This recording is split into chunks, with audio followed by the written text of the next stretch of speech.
Bismillah ar-Rahman ar-Rahim. So this is the last chapter for intrusion detection. We talked about intrusion detection. So we started with the classification of intruders and what is the motivation for these intruders, and we started to talk about intrusion detection approaches. We talked about statistical anomaly detection and rule-based. So we stopped at the rule-based anomaly detection. We talked about the fact that for statistical anomaly detection, usually what we do is that we look at the historical audit records and we analyze them. This is done offline.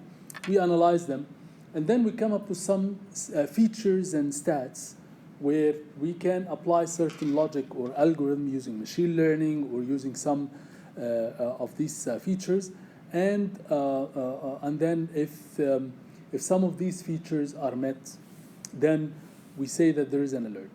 There are two types of this. We talked about the threshold-based and the profile-based. Same thing goes here in the rule-based anomaly detection. What we do is that also we have to analyze the historical audit records, but then the analysis outcome is actually a rule-based, not features and statistics and stuff like that. These rules are going to be stored in a rule-based database, and then these rules are going to be applied on the event one by one. And then if there is one of these rules that matches the event, then we say that there is an alert. Similar to the statistical anomaly detection, here in the rule-based, we have rule-based anomaly detection, in which case we said that we have set of rules, and then we apply these rules one by one. So that's the first type. The other type, which is slightly different, which is what we call rule-based penetration identification. And the only difference for this is that rule-based penetration identification is very much platform-specific. So in addition to the fact that we have audit records and stuff like that, we may have some specific scripts and codes that are specific on this platform. For example, Java codes or JavaScript or something like this.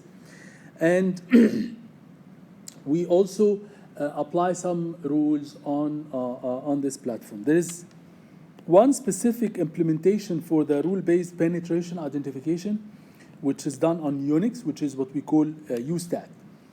So what we do is that we apply the rules one by one, as we said, right? And if there is one rule that matches the incoming audit record, then we say that there is a match, right? In the UStat, what we do is slightly different. What we do is that we use what we call state machines or state transitions. So what happens is that initially the system will be in state 0, and state 0 is supposed to be like a normal state. This is from the security perspective, okay? The system from a security perspective is in state 0, which means that everything is normal and functioning normally. There is certain action that happens, okay, based on certain action from the user, I mean, okay, which triggered some audit records in the system. We talked about audit records last time, right? Audit records are the logging of the system that stores or records all the activities that are happening by all the users, all the interactions of all the users on the system. So there's certain action or there's certain audit record that may actually transition the system in state 1. And state 1 is sort of, a suspicious state, but it's not necessarily an alert yet. So by doing a certain action or certain audit record, it may actually transition the system from state 0 to state 1. And then there are other other actions that may actually keep the system in the same state, right? Even if I'm in state 1, I may actually perform certain action that gets the system back to normal. So it looks like from this action that I was suspecting something, but nothing has happened, so it looks like the system is back to normal. And then, I transition here and there until I get to a state that this state is actually an alert. So instead of, similar to threshold-based in a way, for threshold-based, I'm also looking for certain events in the system, okay? So if there are specific events that happen on the system, for example, the traffic on a certain server, on average, is above certain limit, okay? So that's an event, and then what happens is that I actually increment a suspicious counter, by one to say that, there is a suspicious behavior, and then I keep monitoring the system. If another event has happened, for example, the attributes of the password file has changed, then that's another event that I'm actually observing. Then I actually increase the threshold by 1, and so on. So if there are multiple of these events that happen and the threshold gets up to a certain point, then I say that there is an alert. So this is quite similar for UStat. UStat uses the state transition instead of counting a suspicious counter or something, right? But the effect is the same. So it uses like some kind of a state machine to transition the system from a normal state to multiple states, multiple intermediate states, until I declare that there is an alert in the system. واضح كلامي ولا؟ Okay. طبعا the UStat is one of the implementations of the rule-based penetration identification approach, okay, on Unix. As we said, the rule-based penetration identification is very much platform-specific.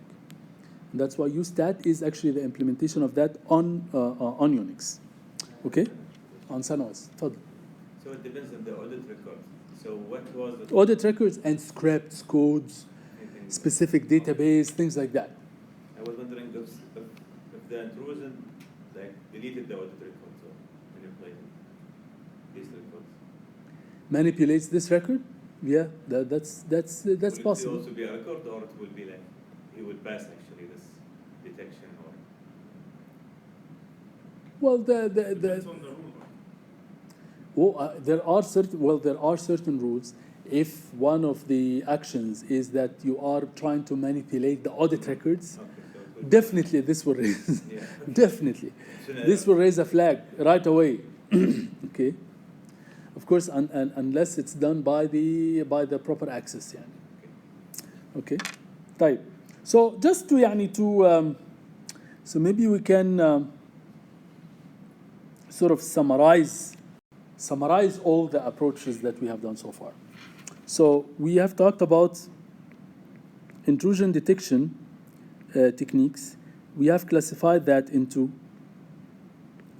statistical, anomaly detection,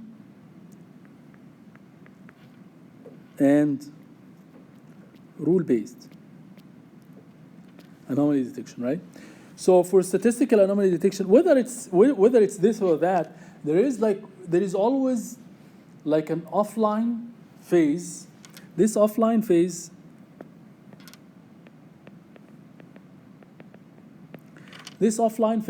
where we take the audit records, historical audit records, right? And we can actually have scripts, databases, things like that, depending on the approach, right? So if it's platform specific, we might actually also analyze the scripts, the databases, and things like that related to that particular platform. So this will go through some analysis, okay? And then the outcome of this analysis, it depends on the approach. It might go to producing certain features, stats, in the case of statistical anomaly detection, right? Or in the case of rule-based, it will form some rule-based database, okay? some rules. So this is done offline, and usually it involves some experts and things like that, right? And maybe security engineers like yourself. You produce like this is you can design your own algorithm based on the training and things like that, right? So this is the outcome. If the outcome is the feature and stats, we have here discussed two types. The first type is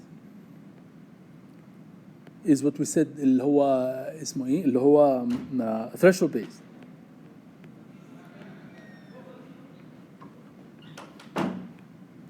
The threshold based here we take this is the actual real time. Here we take the current audit record, okay, and then we apply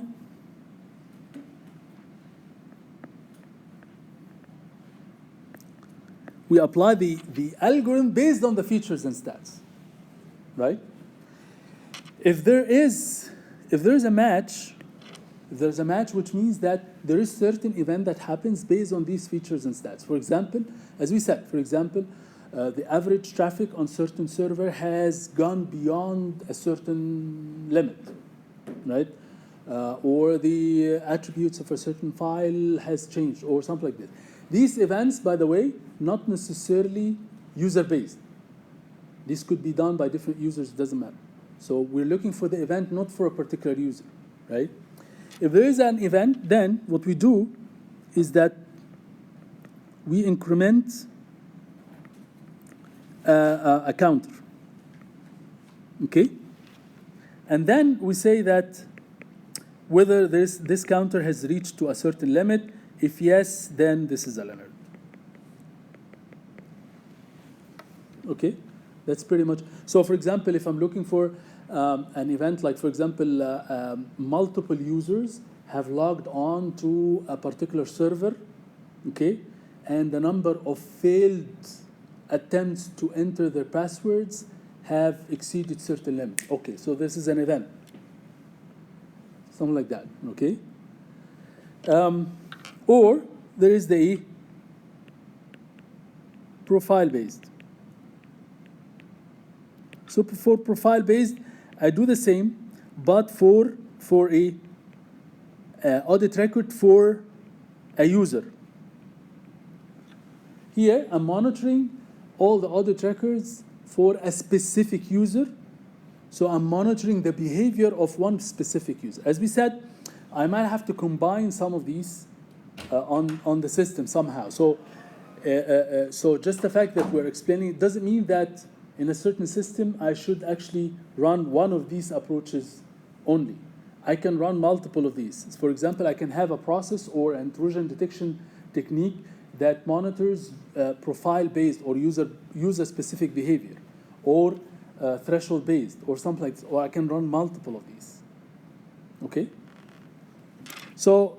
And again, I apply the logic based on the features and stats, and if yes, then I say that there is an alert. Okay? So the main difference between this and the rule-based is simply that, in the current, here, Bardo, I have the anomaly detection.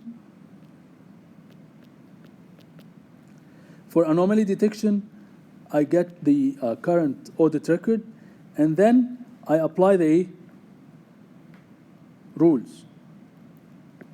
Same thing, but instead what I'm doing here is that I'm applying a specific rule. Okay? So here, I might actually run a machine learning algorithm based on certain features, right? But here, I'm simply applying the rules.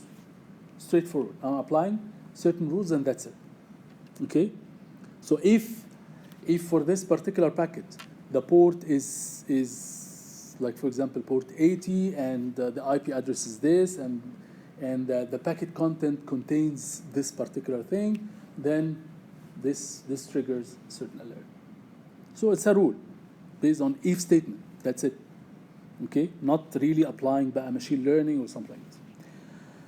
So if yes, then this is an alert. ماشي. So for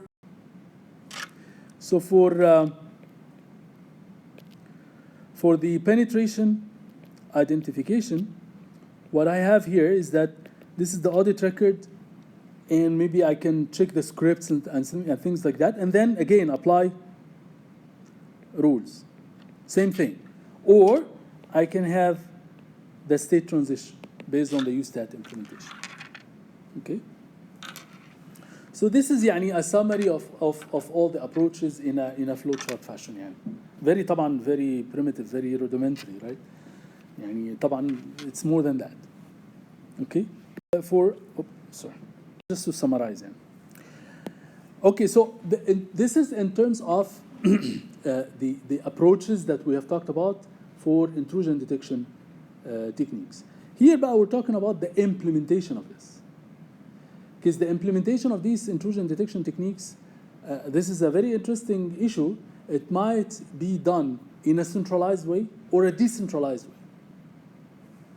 Okay? So this is what we need to discuss here. So traditional systems focused on single system standalone facilities.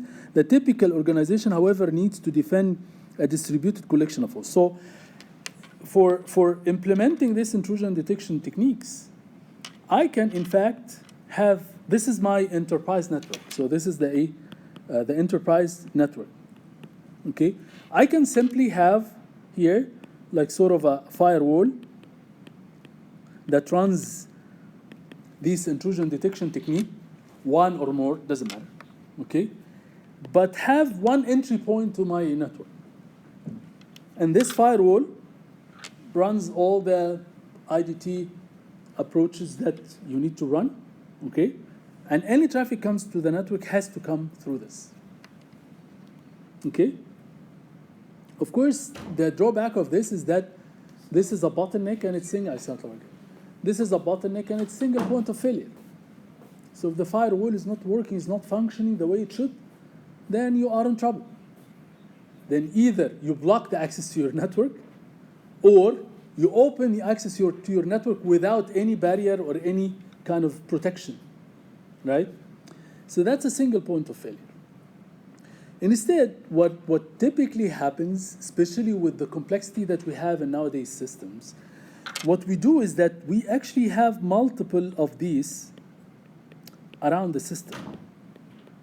So we have different entry points to the system, okay? So we may actually run small processes, we call them agents. So we may run security agents on different entry points to the network, okay? These agents, they collect information and filter this information based on the techniques that we have talked about. But in many cases, their observations are local observations, right? And this local observation, in many cases, is not enough to identify that there is an intrusion, right? So in all decentralized systems like this, you always need some kind of coordination, which also in many cases happens in a centralized way. But in these decentralized implementations, it's not a bottleneck and it's not a single point of failure in that case, because you have many entry points to the system, okay? These agents, they collect information, they send it to one or more coordinators. In many cases, this coordinator is just a centralized node that exists somewhere in the system, okay? And this coordinator will collect this information, will actually correlate them, and then will decide whether this is an intrusion or not. That's, in many cases, more scalable. So that's what this part talks about.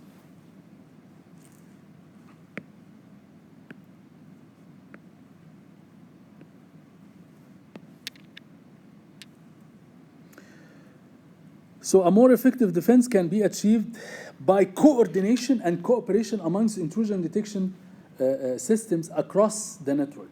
We call them agents. So a distributed intrusion detection system may need to deal with different audit record formats. That's another advantage to these agents, is that these agents might actually be platform dependent. They might actually, there could be an agent running on a Unix machine and another agent of a different format running on a Windows machine, another one running on a different OS, and so on. So these agents, they are platform specific and they run on multiple entry points or multiple servers that are distributed in the system. Okay?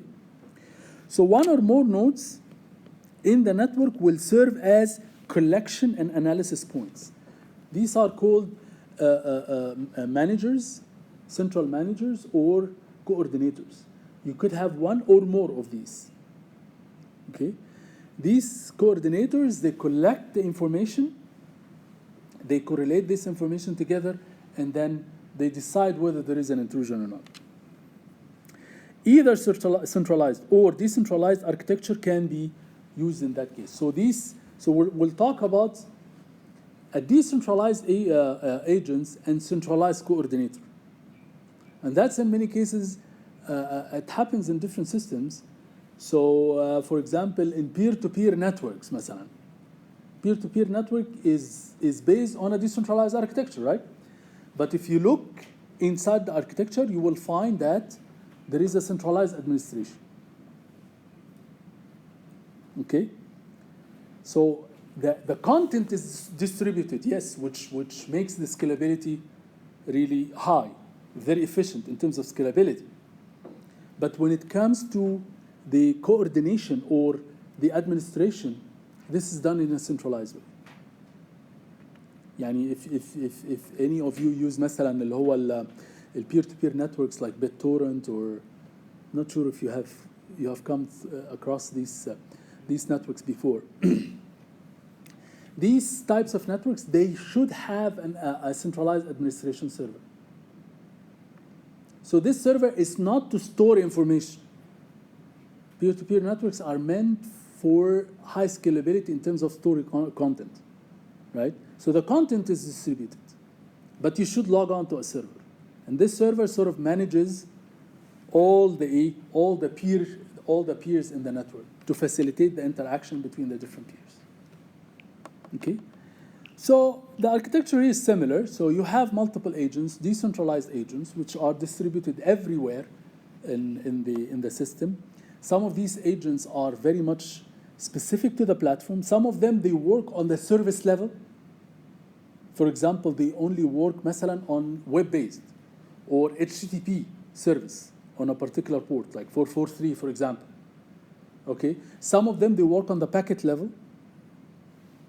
Okay? So these agents, they are specific to the platform. They work at different levels, on service level, packet level. Okay? But they actually try to analyze or to try to trigger certain audit records and filter certain events and then collect information based on local events. And they send it to the coordinator. And the coordinator then collects all this information and decides whether there is a or not. So that's the architecture. So the architecture for the distributed intrusion detection is based on agents. These agents here, they are they run on different hosts in the system. So they form different entry points that that exist in the system. Some of these agents, they are service level agents, which means that they work at HTTP level. Okay? So they monitor, for example, the events at a specific level. HTTP, like مثلا they work on TLS. They work on the level of TLS. Okay? But they don't see any events related to packets or even حتى TCP. Okay? So these are LAN monitors, which definitely they work at the level of communication. They work at network access level. واضح كده؟ They work at the network access level. Some they work at the service level. Some they work at the packet level, for example, at IPsec level, right? So these agents, they kind of monitor the events in these different levels on different servers. So this way, we make it very scalable because these agents, they work at different levels and they work at different points, so that makes the system much more scalable, right? So these agents, they analyze these audit records and they filter them. They analyze them and they filter them, and they try to filter all the suspicious behavior. But they cannot produce an alert. Why? Because they monitor local observations. Okay? So what happens is that they monitor these, they filter these events, and they monitor them, and then they send them through the router to the central manager. Okay? The central manager then will collect, will correlate all these suspicious events that are happening in the system and connects certain pieces of the puzzle.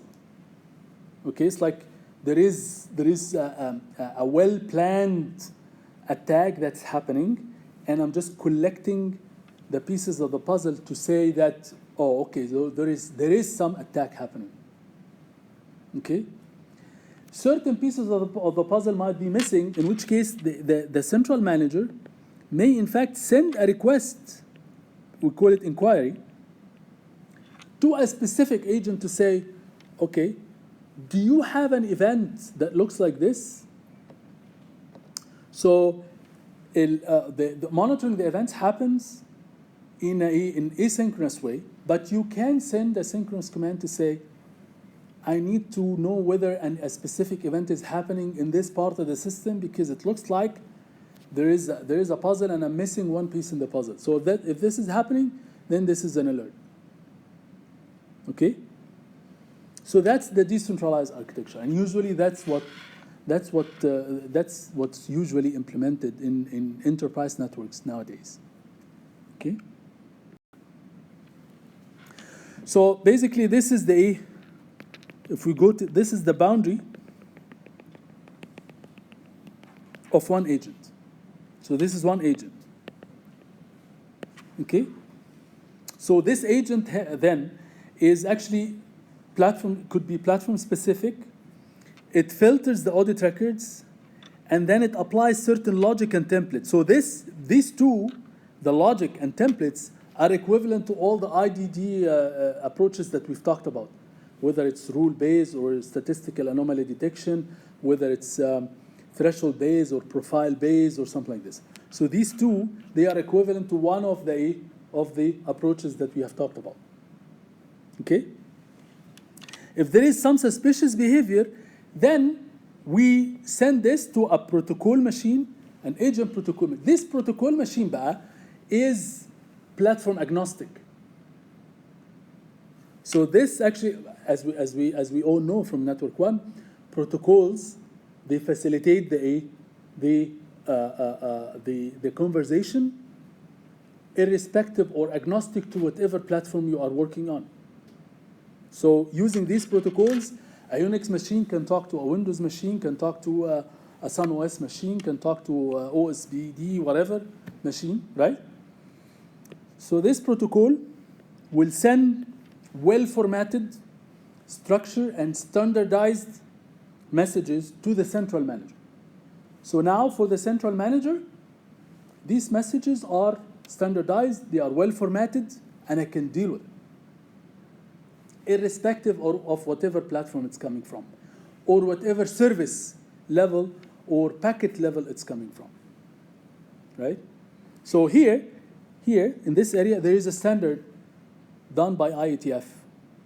Okay, we'll talk about this, where we define certain messages or message formats and logic and things like that, where we can send these suspicious behavior.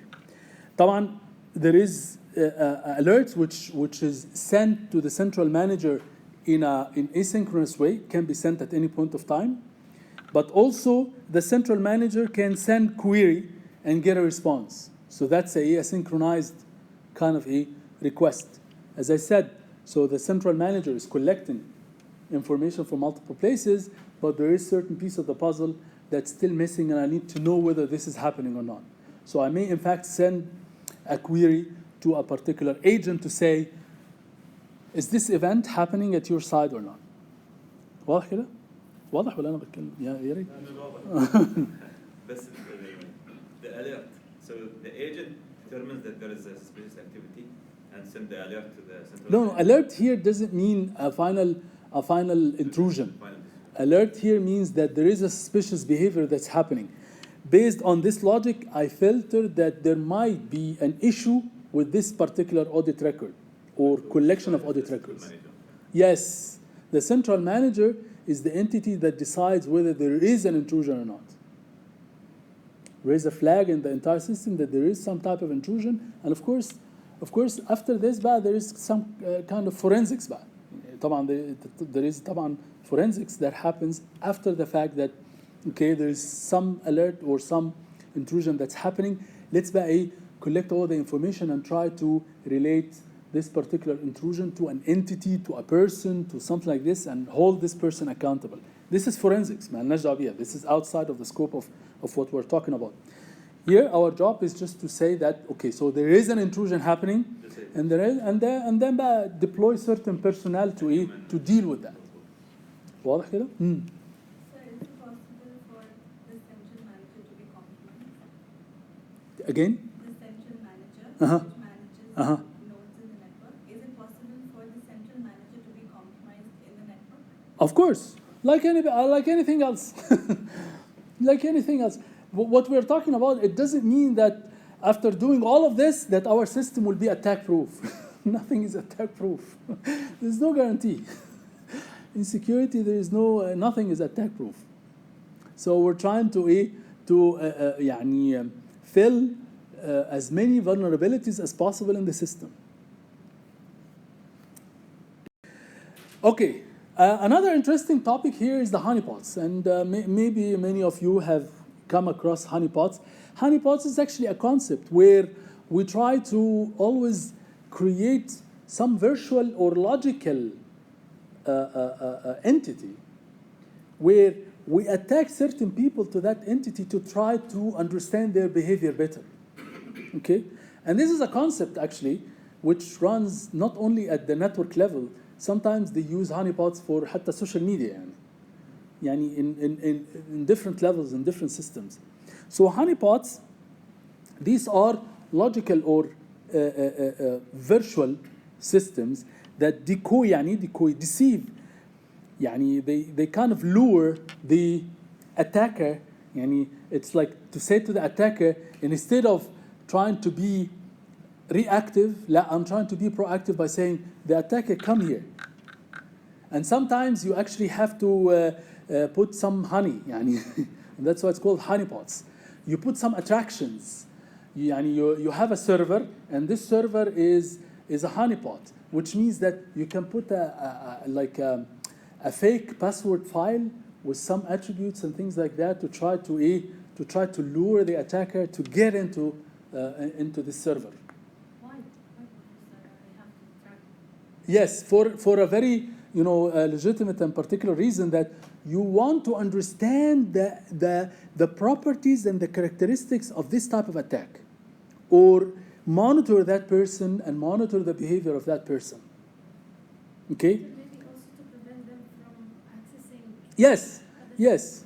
So if you lure the attacker to these honeypots, you are indirectly protecting your infrastructure, right? And you are trying to really get the attacker in an environment which is, that this environment is not of value. So the attacker can do whatever they want in this environment, right? And of course, these types of environments, they would have like audit records and security audit logging and stuff like that, which will allow you to really understand exactly what the attacker is actually trying to do. And at the same time, protect your infrastructure from really being damaged. Because if these honeypots are damaged, you don't care, because these are not of value to you. واضح الكونسبت؟ No, these are very common. This is very common. يعني it happens nowadays. Nowadays it's very common, especially on social media. Ooh, wow. It's everywhere. Social media is like 90% honeypots. اتفضل. You don't care. That's fine. If the attacker, because again, honeypots are not of value to you. If they disable the honeypot, honeypots is like, at the end, these are servers. These are all virtualized servers or maybe حتى hardware servers, doesn't matter. And at the end of the day, if these are disabled, it doesn't affect your system functionality, right?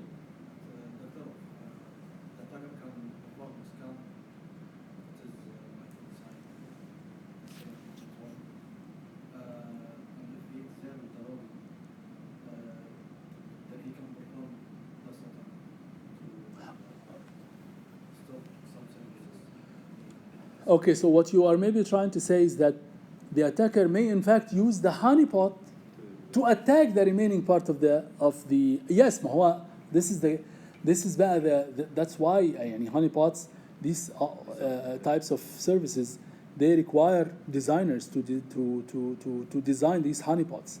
In many cases, these should be actually kind of separated and isolated from the network.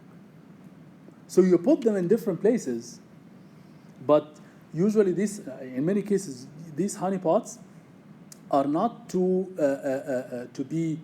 access other parts of the system from these honeypots. They are put usually in isolated environment. But isolated environment that allows certain types of access to come in. Okay, we'll see how this is done. So, yani, this is the most important thing. This has no production value. And these systems are filled with fabricated information. So even you can design a whole website, a web server, ماشي? Web server with some services, okay? And leave it open. And then some people might get into this type of web server and they try to do certain behavior. You put like some password files, things like that, to try to lure certain attackers to come to this particular server and monitor what they are doing. So any attempt to communicate with the system is most likely a prune or scan or attack or something like this. Type. It's designed طبعا to divert an attacker from accessing critical parts of the system. This is the most important thing. This is one objective. The other thing is collect information about the attacker's activity. So these are the two very important objectives of honeypots. Okay, so divert the access or the damage to the critical parts of the system, and then collect more information about how the attack is happening. And to do that, of course, you have to encourage the attacker to stay in as much time as possible. Yani here's a website that has a good service that you can connect. So he comes in, and then you actually, in this web server, you just try to put some content or some, I don't know, like password file, things like that. So the performance. Yes, so to try to keep the attacker at this server as much time as possible. Because any attack against honeypot is made to seem successful. So we are trying to show the attacker that this is actually successful. You are doing well.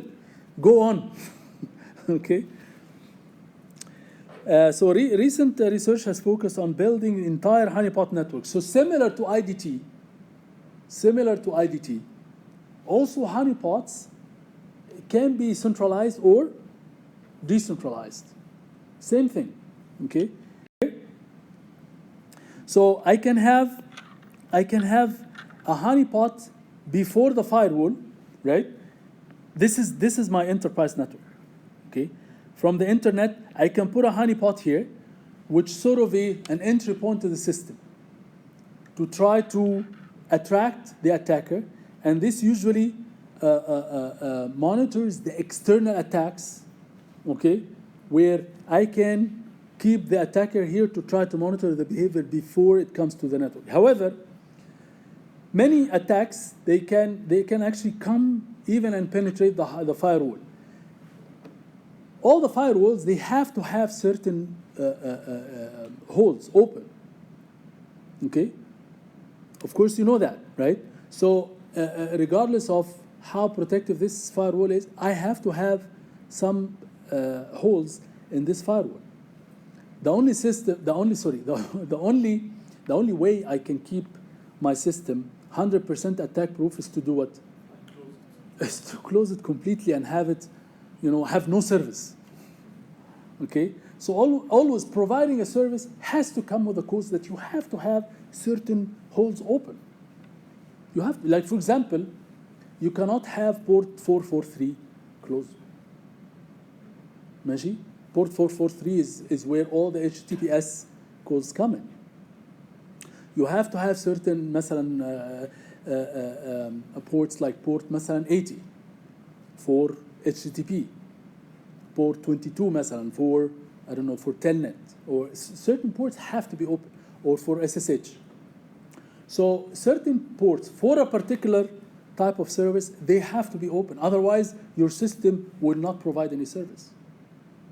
Okay? So if there are certain attacks that are trying to penetrate the firewall, but they can't, you have to always برضو put some honeypots here to try to say, okay, so I blocked that, but again, I'm trying to understand what they are trying to do. So these honeypots, they monitor external attacks. So you keep them in this honeypot, and again, you try to attract them to stay there and understand what they are trying to do. So analyzing these types of honeypots will allow you to probably optimize the rules that are used at the firewall. Okay? So in many cases, these honeypots are used to monitor external types of attacks. So just the fact that this is external attack and it does not penetrate the firewall, it doesn't mean that you don't need to know about them. You do need to know about them. Okay? So for internal types of attacks, regardless of how protective this firewall is, there are certain attacks that will, in fact, succeed to come in. So in that case, I may actually provide a service level honeypot. Same thing like IDT or the agents that we have talked about. So here, this is a service level honeypot. Here, for example, I have services like HTTPS or SSH or something like this, and there are certain attacks that are trying to focus on particular service level, whether it's HTTP or SSH or something like this. So for these types of attacks, instead of these types of attacks are trying to access the critical server, the critical service level servers, I try to lure them to get into here. Okay? So when they get here, I try to keep them as long as possible and then try to monitor their behavior. تفضل.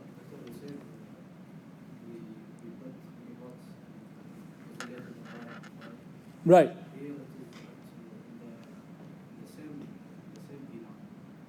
Right. Now it has to be like this.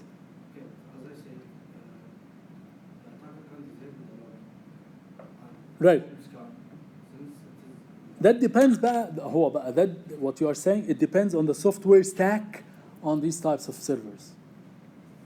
يعني طبعا from a hardware perspective you're right. يعني these are on the same LAN. Right? So but remember, these are service level attacks. Service level attacks are not working on the communication or hardware level. Right? So I can easily block any type of service level access from the honeypot to other servers. I can do that. But this requires some software stack. Right? This will even get more difficult if we're talking about communication level attacks. So these are internal network where they run by some packet level at the IP or TCP level. So these are communication level attacks. Okay? So for certain attacks, they may actually work on the TCP level, in which case these are service agnostic بقى. يعني all the services that work over TCP, okay, they can get here and I can monitor the packet level from the protocol data unit level, right? irrespective of whatever service. So I can monitor packet level information, I can monitor service level information, okay? I collect information here, collect information there, and so on. واضح كده؟ So similar to IDT agents, these can also be service level or packet level. They can exist at different parts of the network, right? But the function here is slightly different. The function here is not to actually detect that there is an intrusion. We know that there is some kind of suspicious behavior that's happening. What we're trying to do here is that we are trying to attract it, monitor it, and understand as much information as possible. These types of information, hopefully, can be used for IDT approaches. We can take the information that we collect from here and then add it to the historical audit records and then perform certain analysis and do whatever we have done before. واضح كده؟ طيب, to facilitate the whether it's IDT or whether it's honeypots, again, in terms of architecture, as I might have shown you here, that in terms of architecture for implementation, it's slightly pretty much the same. It's done in a decentralized way to facilitate the development of distributed intrusion detection systems that can function across wide range of platforms and environments. There is an effort from IETF. تفضل. You said it's like more famous on social media. Right. Why? Like, is it the social like? لأن social لأن لا هو طبعا the objective in social media slightly different يعني. So what we are trying to do using honeypots is to try to understand بقى your background, your culture. Honeypots are used even by defense and by intelligence and things like that, especially on social media. They use it to collect as much information as possible about people, but not بقى for the purpose of يعني collecting information about the attack. Sometimes we try to understand how you think.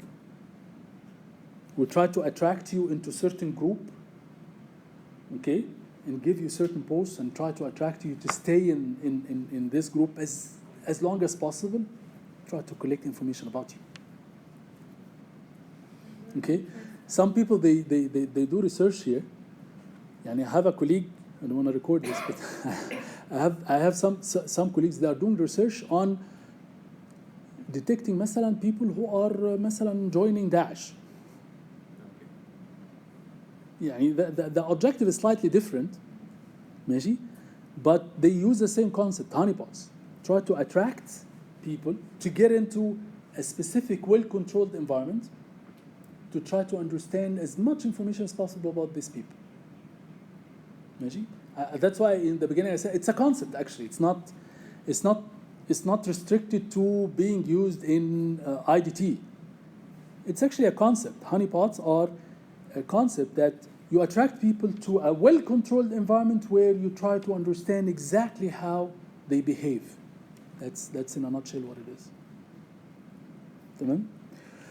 طيب, so in that effort for standardizing the agent modules, IETF, they have a group that works on different RFCs, and we know RFCs are requests for comments that they provide the specifications for certain standards, right?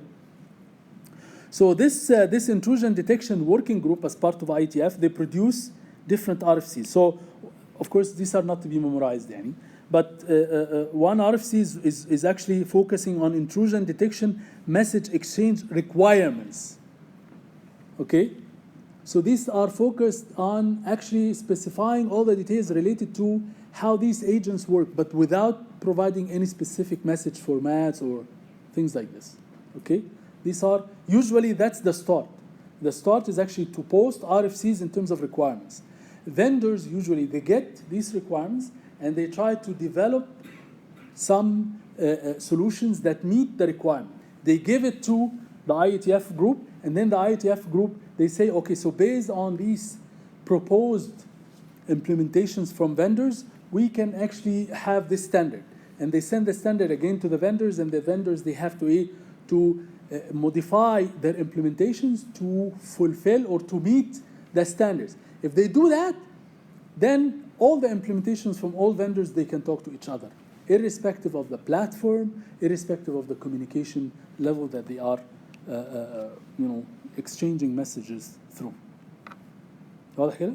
So these are requirement specifications for how these agents should actually work in a high level, right?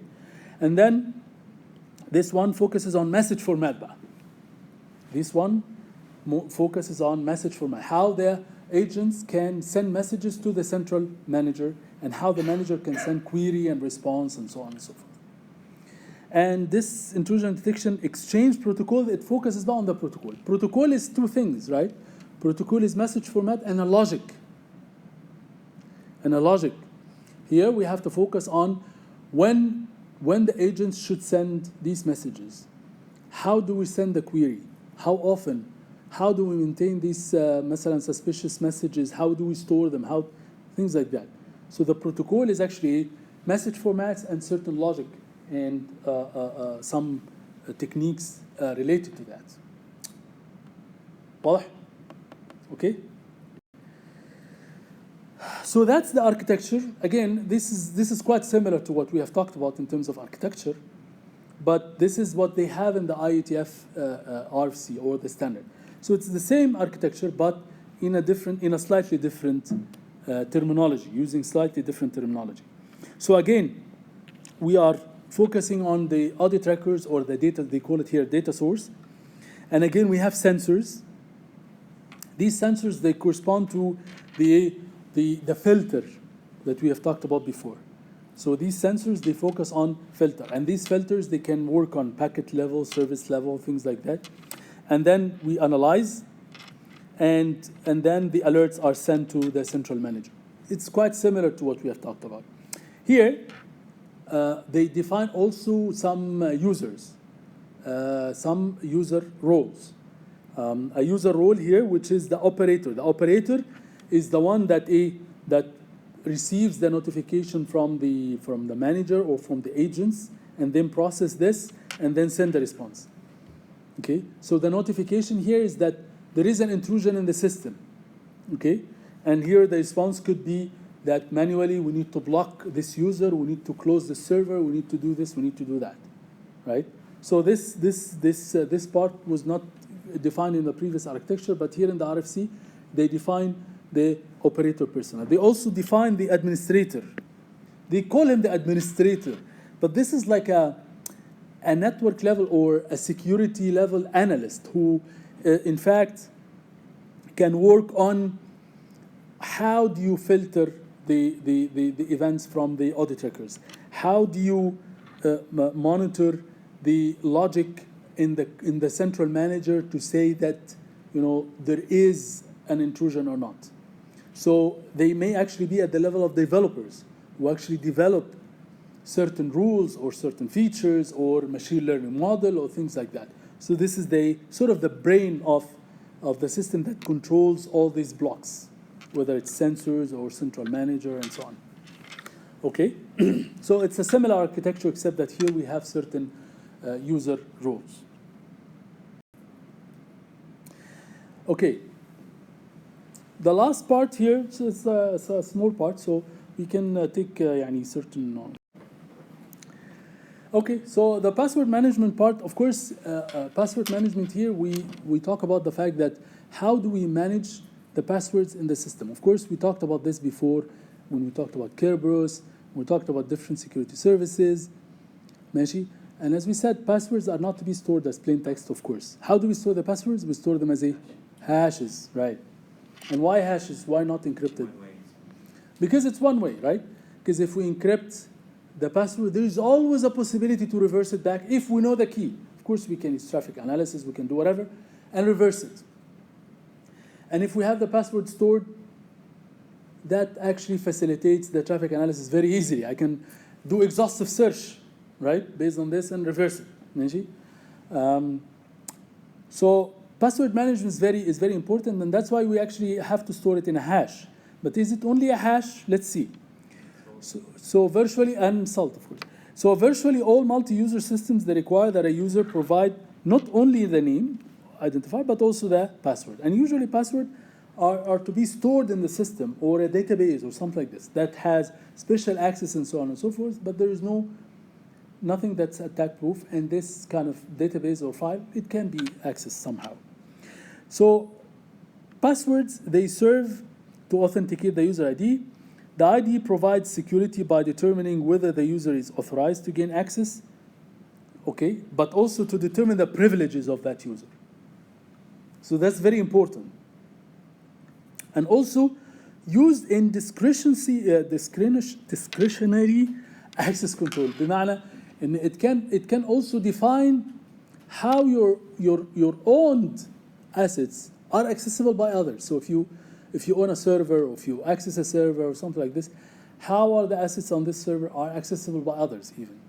So the authentication or the authorization that you gain through the system using your user ID and password facilitates different things. And that's why the password is actually the front line of defense. If someone knows your password, then they know everything. Okay? None of the services that we have learned throughout the entire course will do any use. Okay? We know that. So what are the techniques that we use for attacking a password? The first one, very easily, is like a physical attack. The first one is always a physical attack. So you leave the attacker waits until a logged in workstation is unattended, and then they gain access to the workstation. So they gain access to your account, and they can then access the workstation to know more information about you. So as a standard countermeasure for this is to automatically log out the workstation, and we know this trick. This is very easy. One common thing is the offline dictionary attack. And by offline dictionary attack, we mean that the attackers, they can frequently bypass the access control and gain access to the system's password file. So what do they do if they gain access to the password file? It's hashed, right? But in many cases, what happens is that if I gain access to the password file, everything is hashed, right? Exactly. So the common passwords, they exist everywhere on the internet. There are tons of these websites that provide this for free, common passwords. And these common passwords, sometimes these are actually fetched from different users, right? Especially users who get their servers compromised or something. So there are millions of these passwords, common passwords that exist. So if I get a lookup table of all 1 million passwords, what can I do? Of course, as we said, the hashing techniques, these are public, right? Like MD5 or SHA-1 or something like that. I can get all this and hash all of them, right? And then compare. صح? I can compare the hashed value in the password file with the hash value from the common passwords. If they match, then خلاص, I got the password. When a website suggests for you a password, is it considered as common password? When I? When a website suggests for you a password, Mhm. random password, is it considered as common? لا. These are automatically generated, and usually no. These are not common passwords. But common passwords are passwords that are commonly used by users over the internet. And there are websites that actually store these files publicly. Okay? So the issue here is that the dictionary attacks, these are really very feasible. Because hashing, remember, one requirement of the hashing techniques is that it should be fast. صح? It's one way, صح? But if I have a common passwords and then I do one-way hashing and I compare, I can do that. صح? So that's an issue. So the fact that I store the password as hashed value in the password file facilitates these types of attacks easily. Okay? So we'll see what we need to do to do this.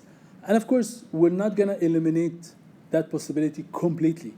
We will try to make it difficult, and we'll see how we make it difficult. Exploiting user mistakes, and one of them is to possibly use honeypots to مثلا lure certain user. As I said, on social media. I give you, oh, okay, so here is an offer that you can, you can buy مثلا Amazon subscription for free using this link. So you go to this link and you enter your user ID and password, and all of a sudden you got your password, fetched, right? So I can do that. And usually these types of attacks it cannot be actually eliminated, except that we need to raise awareness that users, they should be alert to these types of spams and phishing emails and honeypots on social media.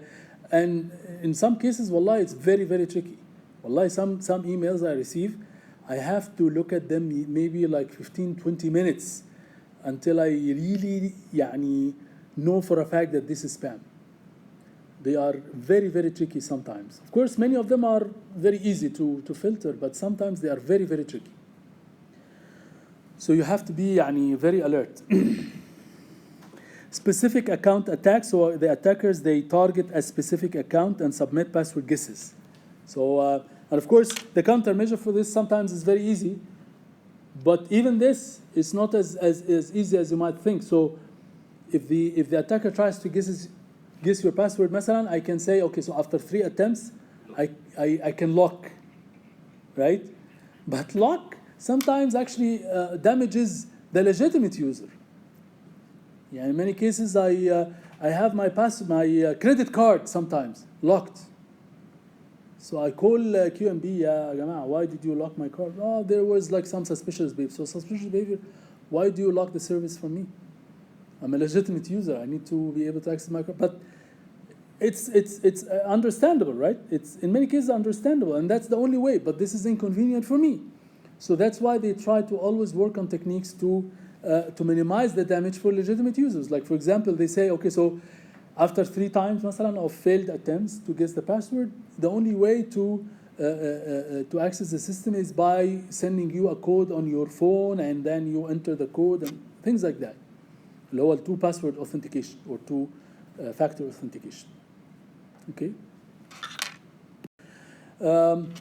Electronic monitoring. If a password is communicated across a network, I can sniff the packet and I can get the password. Of course, in that case, in many cases, we send the password as hashed value or encrypted value. But even then, I can have certain techniques to mitigate this as well. So simple encryption will not fix this problem because the encrypted password can always be reversed. This is the bad thing about encryption, is that it's reversible. It's designed to be like this. It's reversible. So as long as it's reversible, this facilitates traffic monitoring and traffic analysis to try to guess the key and then reverse and get the password and so on. So exploiting multiple password use, attackers can become much more effective or damaging if different network devices share the same password. So this actually indicates that security always comes with inconvenience. For convenience, we all wish to have one password working on everything. This is convenient for us because then we can access all our services, with some ease. But that always comes with a cost, because if you have the same password on different services and different nodes, this will give more chances to attackers to guess your password. And if they do, it becomes really critical because all your services can now be damaged. Okay? So there is always a trade-off between convenience and security. And as we said, the only way to keep the system 100% secure is to make it unavailable, which is not actually feasible. So here, the countermeasures include a policy that forbids the same similar password on different nodes. Even though we talked about single sign-on, we talked about single sign-on. In many cases, systems, they have one single password that facilitates all the services in an enterprise, right? So that's convenient. However, in certain cases, we actually have to go against that also for security. Password guessing against single user. So the attacker attempts to gain knowledge about the account holder and system password policies. So even the policies that we are trying to restrict, sometimes the attackers will utilize these policies, right, to facilitate the guessing of the password. For example, the enterprise says that your password has to be like 8 characters, and they have to have these types of characters in the middle. And so these are all guiding rules for the attacker to actually make it easier. So it's in all cases, it's a chase. ماشي?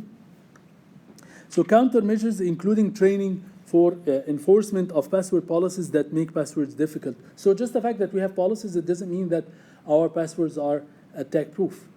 In some cases, this provides actually some leads to the attacker to try to guess the password. So it's our responsibility to make sure that not only the password fulfills the policies, but also it's still difficult to guess.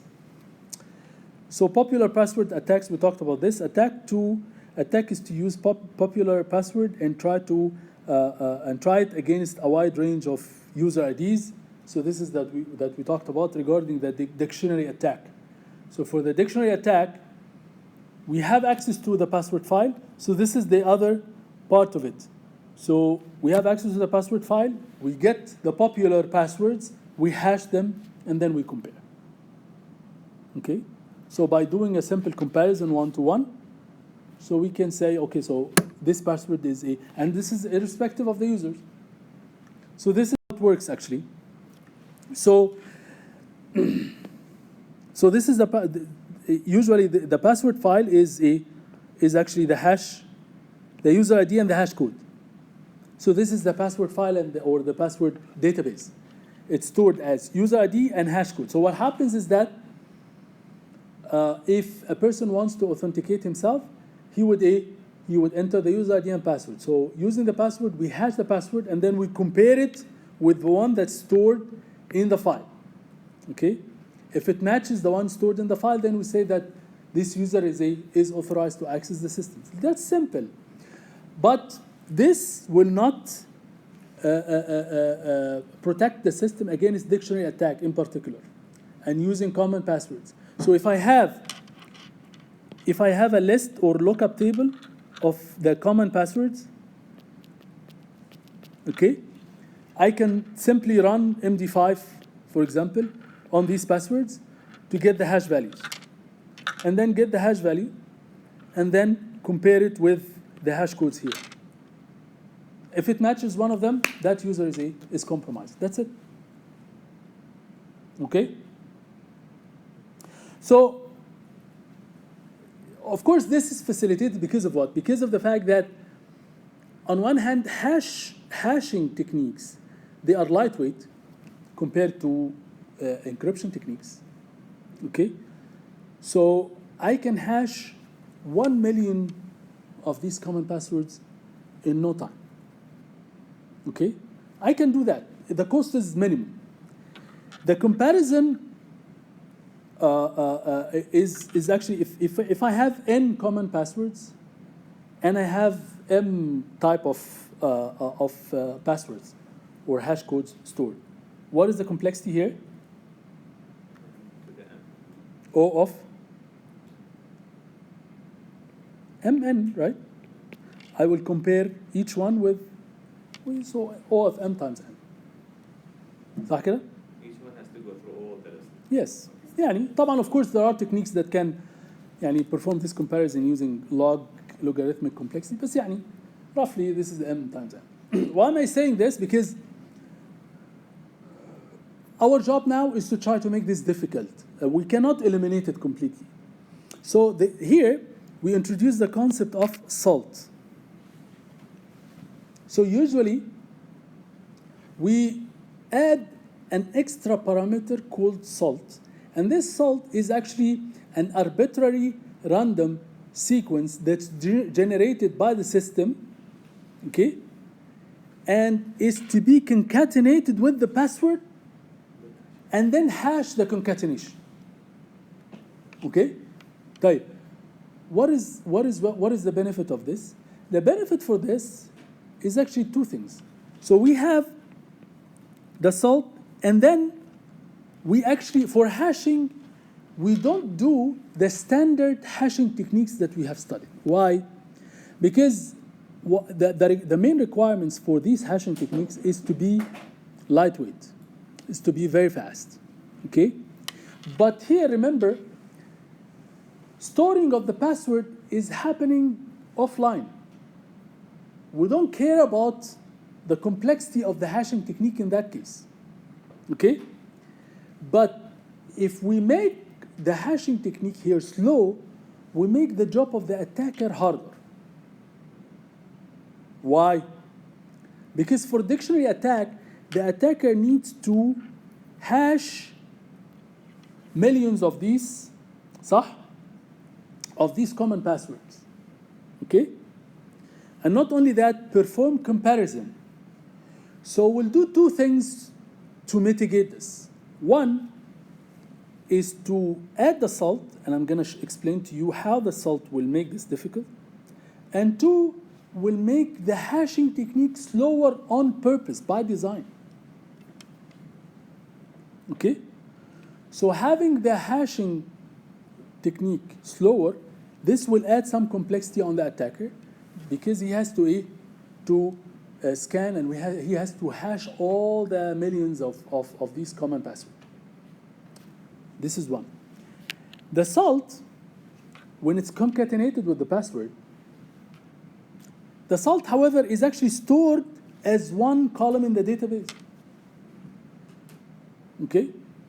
So that when a user enters the password, we actually get the salt, and then we concatenate it with the password, and we hash it, and we compare. We perform that, right?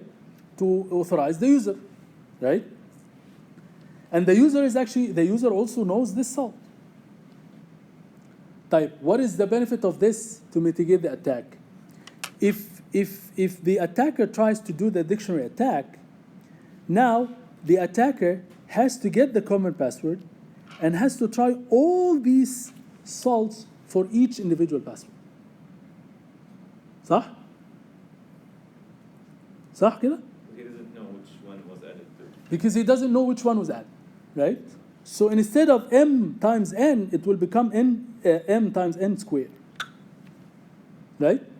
Because he has to try all the salts for every single password. So I need to try for one common password, I need to add all the salts, hash them, and then compare with all the hashes, right?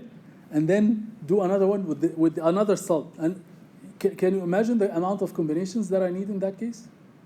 Right? So in that case, I added one level of complexity.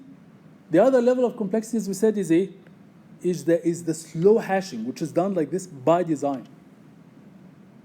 So واضح two levels. One level is to make to add the salt, which increases the complexity. Another level is to make the hashing technique slow by design. So we don't do MD5 and that's it. No, we have to make it complex. We have to make it slow by design. Okay? So adding this salt bar will have certain benefits. One of them, it greatly increases the difficulty of offline dictionary attack. And now we know why, because it increases the complexity from O of n times n to O of m times n squared, right? Because we have to try for every single password, we have to try all the salts now. So that adds some level of difficulty. It also prevents duplicate passwords from being visible in the password file. So assuming that there is a common password that multiple users in the organization, they tend to use, like 1, 2, 3, 5, 6, something like that. They are stored in the. So if you have multiple passwords with the same value in the password file, that's an issue, because if you break one, خلاص, you compromise more than one user at the same time, which is critical. So using the salt will allow you to have different values, even though it's the same password, but it's actually different values for different users based on the fact that different users use different salts. واضح الموضوع ولا؟ Okay? So that's one benefit. It becomes nearly impossible to find out whether a person with passwords or two or more on different machines. Because even if the user is using the same password on multiple devices, you won't know, because you will not know that, right? Because the hashed value is different. So you will not know whether the user is actually using the same password on different machines or different passwords on different machines. And that's a good value as well. So these are the benefits that comes with using the sum. واضح كده؟ This is the last slide, I think. So how the implementations of these بقى ايه hashing techniques. So these hashing techniques, again, the requirement here, and I hope you appreciate it now, the requirement here is that these hashing techniques, by design, they need to be slow. Okay? To again add some overhead on the attacker to try to spend some time on hashing and comparing, and so on. Okay? So the one technique is to use encryption. Why? Because encryption is slow.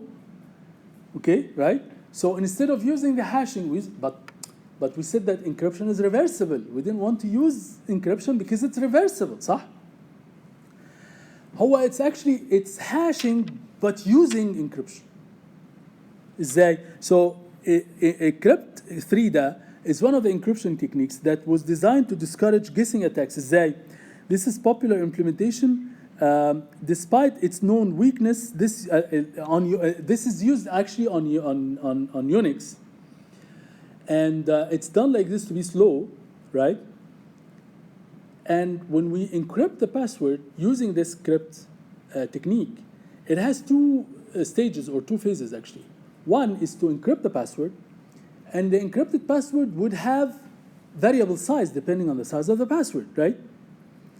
But then what we do is that we take this variable size and then we convert it to a fixed size hash. ازاي? You can use truncation. Okay?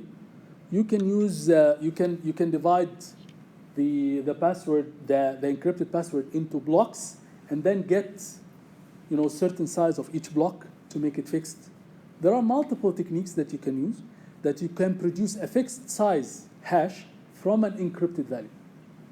There are tons of ways, right? I'm not sure حتى which way is used by the crypt 3 صراحة. I don't know the details of this, but what I'm trying to say is that it's always possible to create a hash from an encrypted value. Okay? So the main thing here is that you want to try to minimize the collision, صح? If you have to encrypt multiple values of the password, one of the requirement of the hash is to be collision resistant, صح? Remember the collision resistance? So here we are trying to use encryption, and then from the encryption to the hashed value, we should try to be collision resistant. But here, since we are using the encryption, it's slow by design. Okay? Another thing is to use MD5, secure hash algorithm, the recommended hash function for many Unix, including the Unix, but it's in that case, what we try to do is that we use MD5, صح, but it's modified MD5. ازاي? If you remember, in the hashing, there is like a round, صح? There is a round function, okay? So instead of having like 16 rounds, we make it 60 rounds. Okay? Of course, by increasing the rounds, we make it slow, and we make the complexity higher. So it's the same MD5. It's based on MD5, but we just make the complexity much higher. Using just one single parameter is to increase the rounds. Instead of having 16 or 15 rounds, we do 60, 70, things like that. Okay? So in that case, it could be even slower compared to the encryption, depending on the number of rounds that you go deep. So there is also the implementation of bcrypt, which is developed on OpenBSD. This is an OS, an operating system. So probably this is the most secure version. I don't know whether it's the most secure version or there is a state of the art, maybe. But it uses a hash function based on the Bluefish. Bluefish is one of the encryption techniques. So again, here we go back to encryption using Bluefish. We did not study Bluefish as part of the course. This is one of the encryption techniques, برضو. But however, this encryption technique, it has a cost variable. Okay? This encryption technique has a cost variable. By controlling this cost variable, again, you control the level of complexity of that encryption. So it's one parameter that you can configure to increase the complexity more or less. Okay? So it uses the Bluefish technique. We did not study that, but using this Bluefish, you can have the cost variable, which you can increase more or less to control the complexity. And again, similar to the crypt3, you can then produce a hashed value from the encrypted value. واضح? So using any of these, you can implement a modified hashing technique that's by design slow. So now the attacker has to perform this algorithm m times n squared to try to mitigate the password. So hopefully by that time, you will spend weeks or months or something. Hopefully by that time, you will force the users to change the password to start from scratch. And that's why we have always policies to try to reset the password every 2 months, every 3 months, or something like that. واضح كده؟ Any questions? Okay.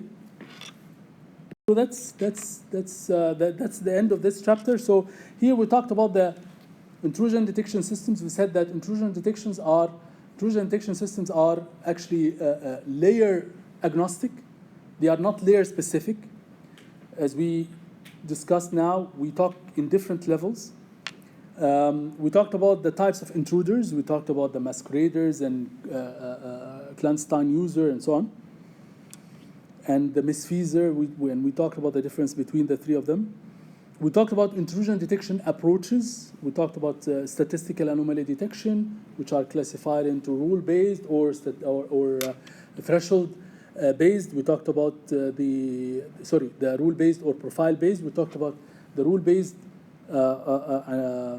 intrusion detection, where it's actually also subdivided into anomaly detection or penetration identification. We talked about honeypots and the implementations of honeypots, whether in a centralized or decentralized way. And the last part, we talked about password management being the front line of defense, and how do we store and maintain these passwords, and the technique to mitigate the dictionary attack using SALT. Okay, any questions?